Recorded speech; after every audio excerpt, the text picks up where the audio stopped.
உடனுக்குடன் நேரலையில் நெல்லை மாநகராட்சி கட்டடத்திலிருந்து திமுக கூட்டணி கட்சி மதிமுக கவுன்சிலர் சங்கீதா வெளிநடப்பு செய்திருக்கிறார்.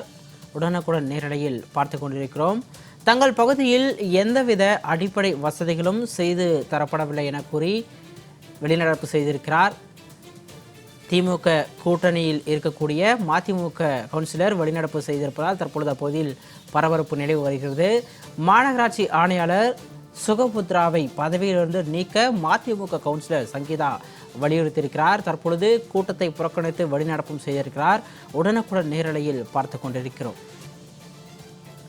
கூடுதல் விவரங்களோடு நெல்லையிலிருந்து செய்தியாளர் செல்வராஜ் இணைப்பில் இருக்கிறார். அவரிடம் விவரங்களை கேட்டு பெறலாம்.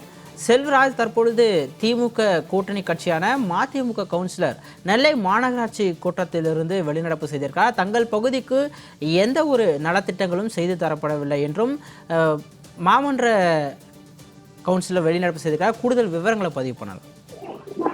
நிச்சயமா சிவாமணி, திருநெல்வேலி மாநகராட்சியில் இந்த மாதத்துக்கான கூட்டம் என்பது இன்று நடைபெற்றுக் கொண்டு வருகிறது. இந்த கூட்டத்திற்கு திருநெல்வேலி மாநகராட்சி மேயர் ராமகிருஷ்ணன் தலைமை தாங்கியுள்ளார்.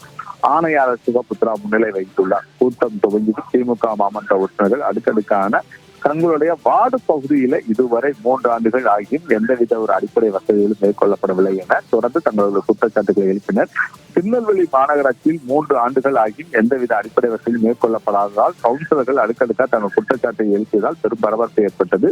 இதைத் தொடர்ந்து திமுக மாமன்ற உறுப்பினர் பவுல்ராஜ் கூறும்போது, இந்த மாநகராட்சி கடந்த 3 ஆண்டுகளுக்கு முன்பாக நாங்கள் பொறுப்பேற்கும் போது மாநகராட்சி ஆணையாளர் புதிதாக ஜேசிபி இயந்திரம் வாங்கப்படும் என தெரிவித்தார். கிட்டத்தட்ட 3 ஆண்டுகளுக்கு பிறகு தற்போதுதான் அந்த ஜேசிபி இயந்திரம் என்பது வாங்கப்பட்டுள்ளது.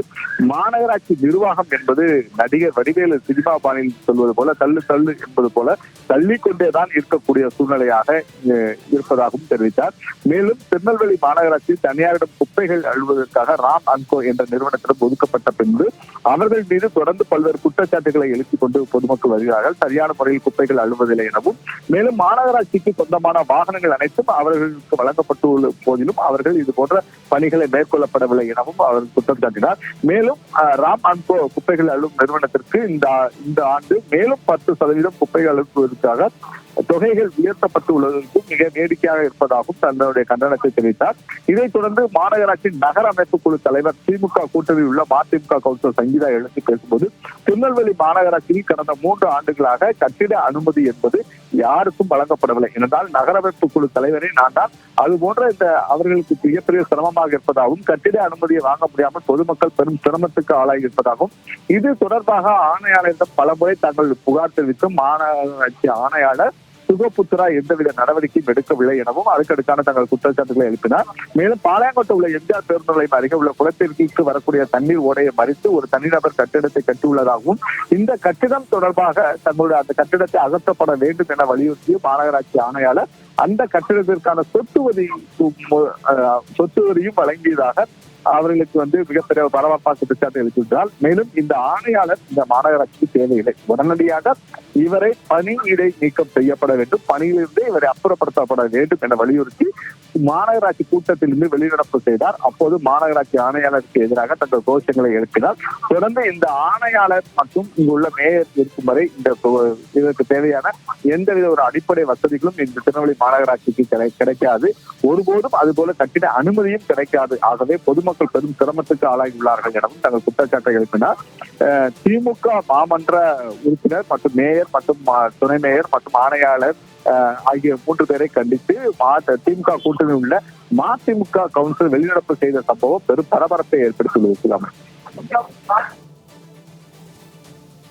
கூடுதல் விவரங்களுக்கு நன்றி செல்வராஜ். புரோக்கர்ஸ் இல்ல, அவங்க என்னன்னா ஆபீசர்ஸ் அவங்களே சம்பளம் கொடுத்து வேலைக்கு ஆள் வச்சுக்கிறாங்க. அப்ப எதுல இருந்து கொடுக்குறாங்க? அவங்க ஒரு ஃபைல் காலதாமதம் ஆகுதுன்னா அது என்ன நார்மலா என்ன அர்த்தம்? லஞ்சத்துக்கு வழிவகுக்குதுன்னு தானே அர்த்தம். எதுக்கு இவ்வளவு நாள் ஆகணும்? இப்ப இவங்கெல்லாம் எதுல இருந்து சம்பளம் கொடுக்குறாங்க?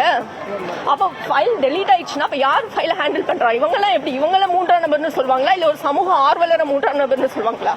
பொதுமக்கள் யாருனாலும் கேள்வி கேட்கலாம். பொதுமக்கள் யாருனாலும் கேள்வி கேட்கலாம். பொதுமக்கள் கமிஷனருக்கு மெசேஜ் பண்ணலாம். மக்கள் வரி பணத்துல தானே சம்பளம் வாங்குறாங்க. பதில் சொல்ற கடமை அவங்களுக்கு இருக்கு.